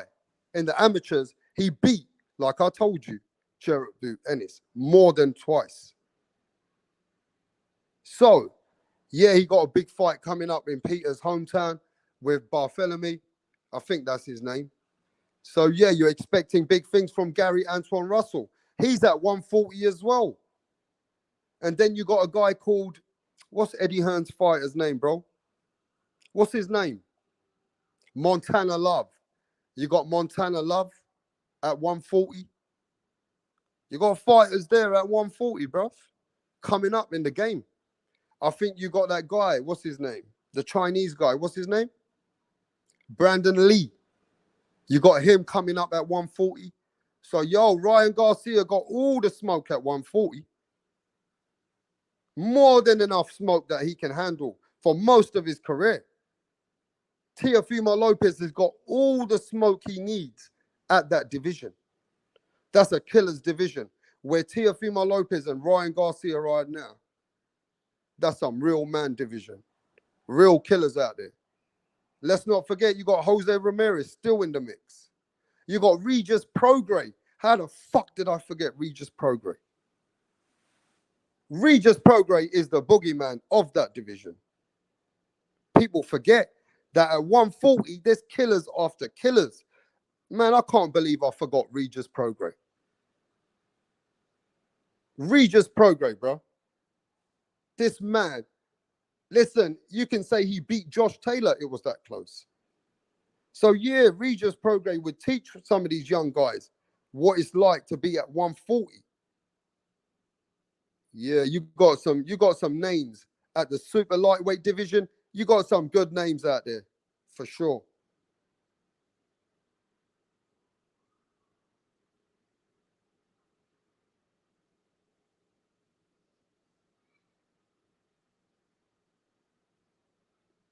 I don't think you're the only one, Brian Guzman.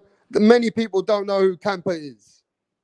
You know what I'm saying? Many people don't know who the opponent is. The guy's been in Mexico. He hasn't even fought any international fights. You're expecting Teofimo Lopez to pick this guy to look good against this opponent. He has to look good if he wants to build that portfolio of hype behind him until he gets into a pay-per-view fight. Because if he doesn't look good against Campa, there are going to be big questions surrounding Teofimo Lopez. But for some reason, if Teofimo Lopez can just come back, be composed, knock out Campa, I think he'll do a lot good for him. And everybody will be hyped up behind the Teofimo Lopez again. You know what I'm saying? So Teofimo Lopez just needs to perform. That's all the brother needs to do. You know what I'm saying?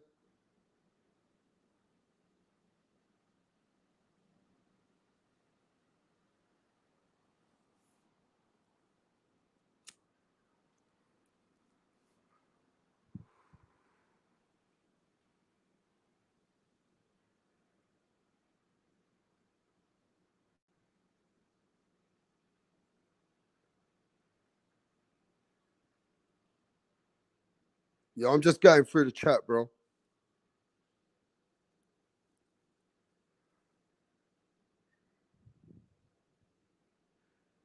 Yeah, we don't know, Peter, but they say that the rehydration clause was what was holding back the fight between Chris Eubanks versus Conor Benn. But there's supposed to be some kind of announcement tomorrow. So we'll see. We'll see what's going on.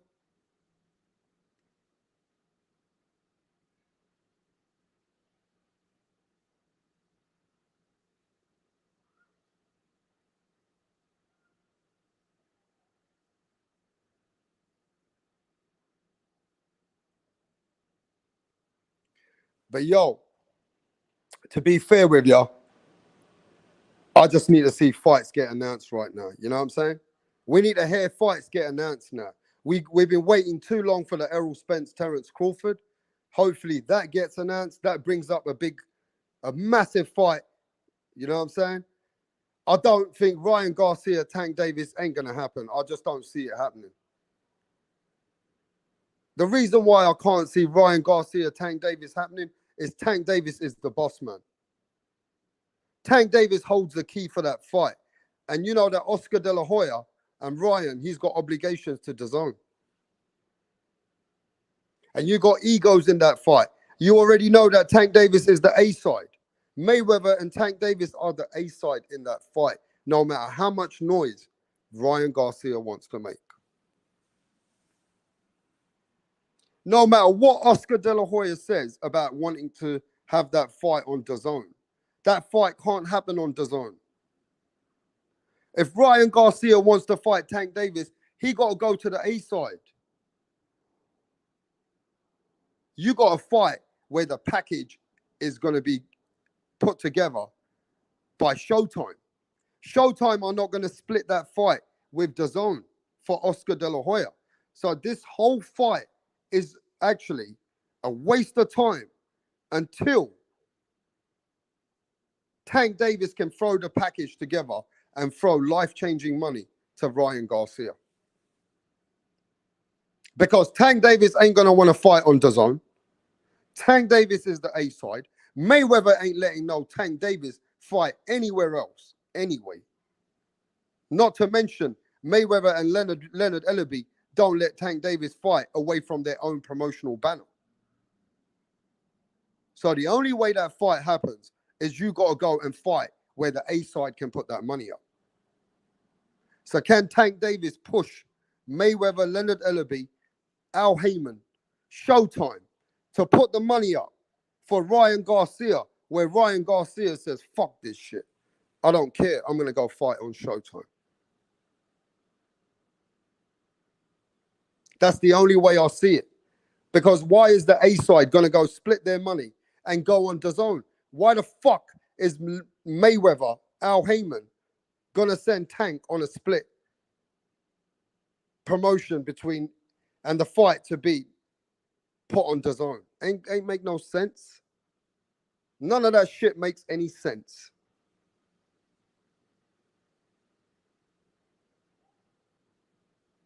I'm just saying, if you understand logics and just keep it simple, the way that they're saying they want to fight Tank Davis and Oscar De La Hoya out there every day, keep it real, bro. You want him to fight on DAZN when the man's already at A side with Mayweather, who makes more money than all of these guys. How the fuck is he going to listen to you? You got to let Ryan try to get a big purse from Showtime, Al Heyman, Mayweather, Leonard Ellerby. They need to put a package together for Ryan Garcia to fight on Showtime. That's the only way this fight happens. Unless Tank Davis just leaves Mayweather, leaves everybody, and says, yo, let DAZN pay me the money. I'll come over there and fight Ryan Garcia.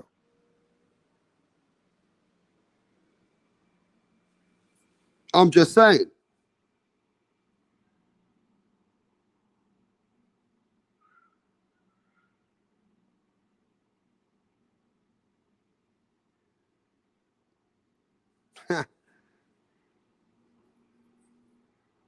Yo, R&R 1000. What's going on, Bird? What's going on, blood? If that fight takes off, there would be a lot of money to be made from both sides. Yeah, I hear that. But you remember this, bro. Tank Davis already making a lot of money. He the motherfucking A side, bruv. Tank Davis already with Showtime, bruv. And no matter what anybody says, he's going to re-sign, and he probably already has re-signed to Mayweather TMT Promotions with Leonard Ellerby. Because that's where Tank Davis is comfortable. And he's holding the shots. Not no Ryan Garcia. Ryan Garcia is the B side in this fight, bro. He got to hope he just gets the big millions for the package that they can put up for Tank Davis and Ryan Garcia.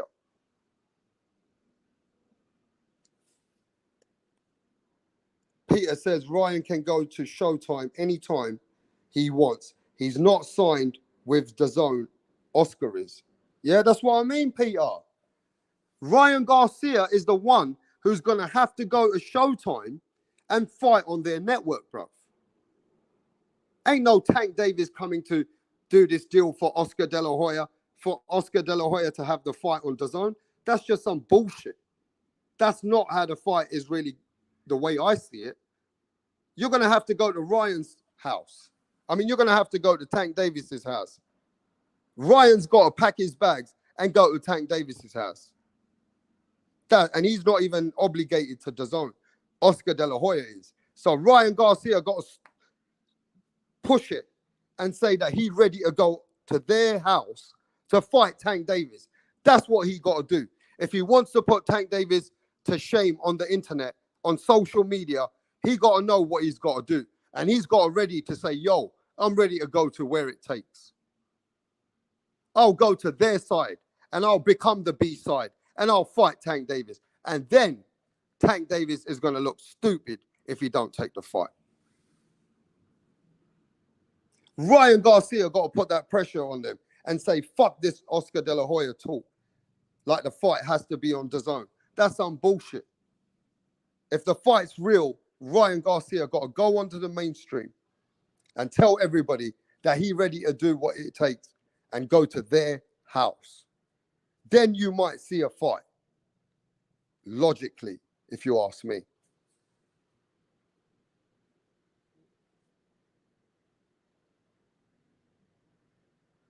Peter says, I'm telling you, Ryan Garcia is trolling Tank Davis.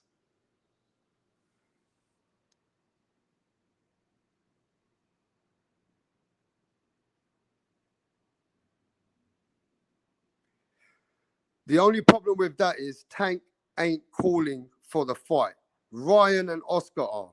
So Ryan and Oscar would have to make a package that makes Floyd and Tank blush. But look, put it this way, Tyco TV. The problem we got here is even if they want the fight, Tank Davis is ready to entertain it. So I don't think it is a one-sided affair. It's a two-sided affair. Tank Davis is wanting to fight Ryan Garcia. He's ready to entertain Ryan Garcia. So if you want to get the A side to come to your side, then they got to throw some life-changing money at Tank. But the business ain't going to go like that. If Tank Davis is re-signed to Floyd Mayweather and Leonard Ellerby, it ain't going to go like that.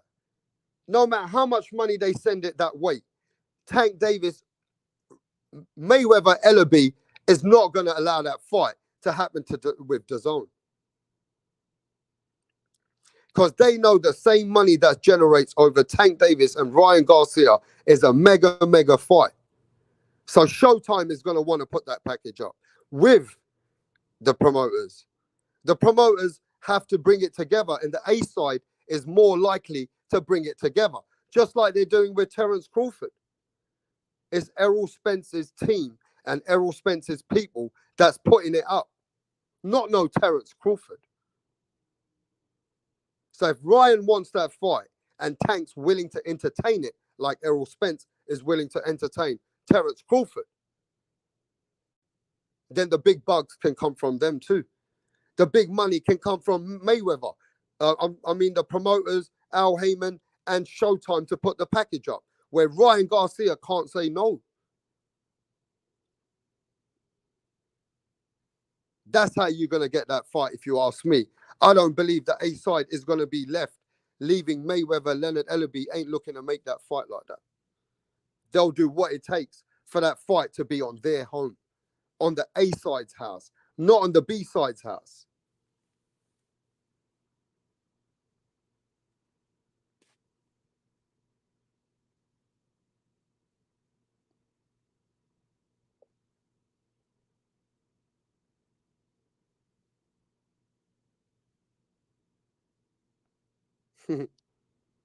Yeah.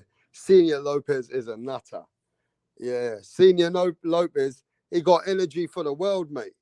I've had a lot of debates with Senior Lopez, man. You know what I'm saying? He a character though, bro. In fact, I can't wait to see the press conference. I want to see Senior Lopez and Teofimo, how they're coming back and how they're, talking right now. But Senior Lopez brings that crazy, crazy energy. You can't, you know what I mean? He's funny though. Yeah, he's funny, man.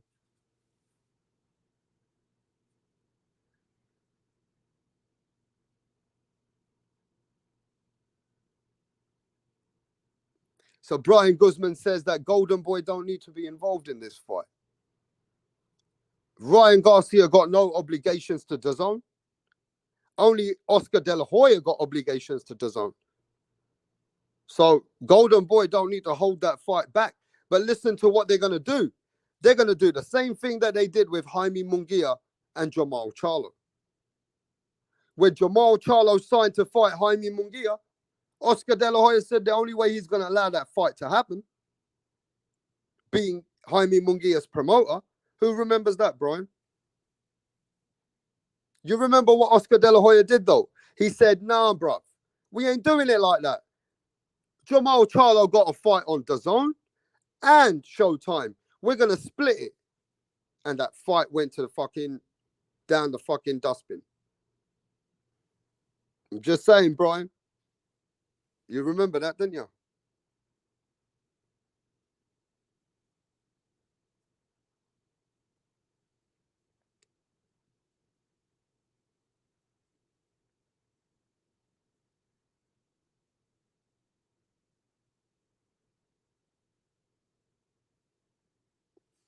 Yeah, but let's be honest, man. At the end of the day, where the fuck does Tank Davis go now, bro?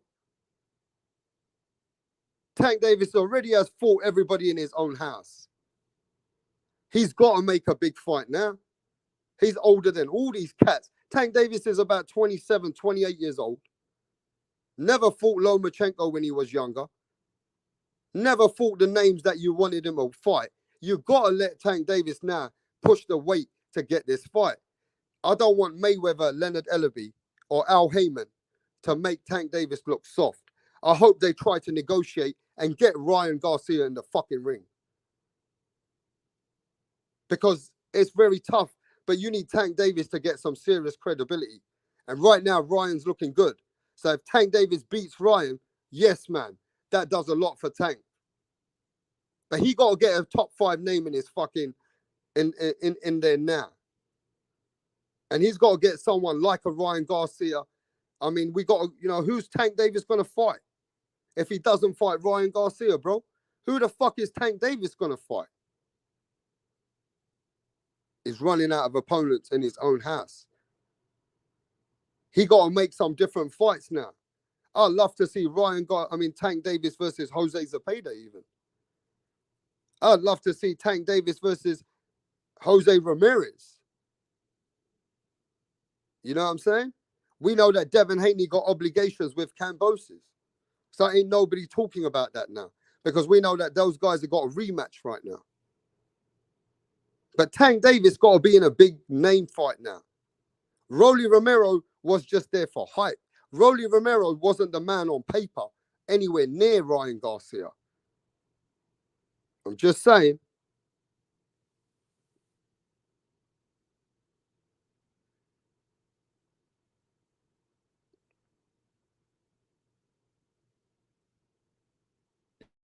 Yo, give me a second, bro.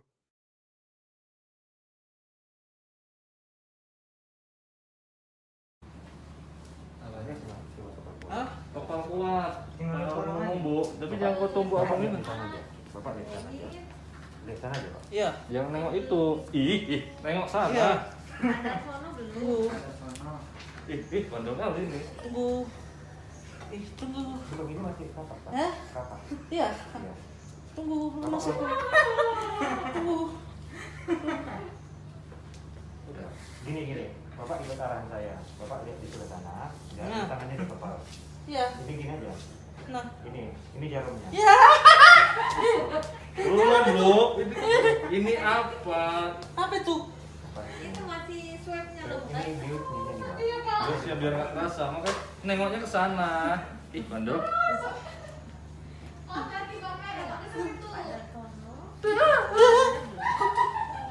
Hai, terus. Duh. Udah kayak kamu mau diapa, kayak mau dipotong aja. Coba hadap sini, Pak. Ya, gitu aja ya. Jangan bengkok gini, nanti jatuh ke ini bengkok. Jarumnya. Nengok sana. Nah. Yang ditarik, kita dulu.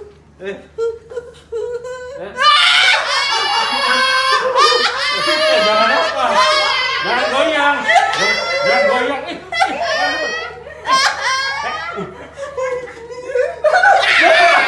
Jangan.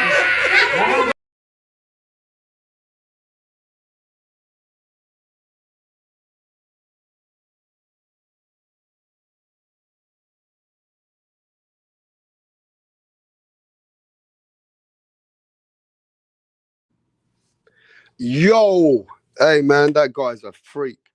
He fucking acts worse than a little girl, that geezer. The geezer can't even take a little jab, man. He's screaming like a fucking madman. That geezer's funny, man. But yo, man, I gotta catch out. Oh, listen, I gotta leave the place now. I'm gonna catch you guys soon, yeah? Because we gotta keep it moving, yeah? We gotta keep real boxing out here. But let me tell you this, Rapstar Boxing Knowledge got some exclusive coming soon. When I got the time, I got the setup, I got shit ready. But yo, everybody who was rocking with me today, the Dimitar, Shadow, yes man, General, Peter Von Arx, yes man, the General in the building, man. You know what I mean? Shadow Ban, how you been, Shadow Ban? Tycho TV, mate. What's happening, Tycho TV? I'll catch you soon. Yes, my brethren. To everybody who caught up with Rapstar today, hopefully my channel will come back once that YouTube will stop, you know what I mean? They got me on a little review at the moment. It don't matter. We'll come back soon. But yo, to everybody who came in today, we out of it. Peace.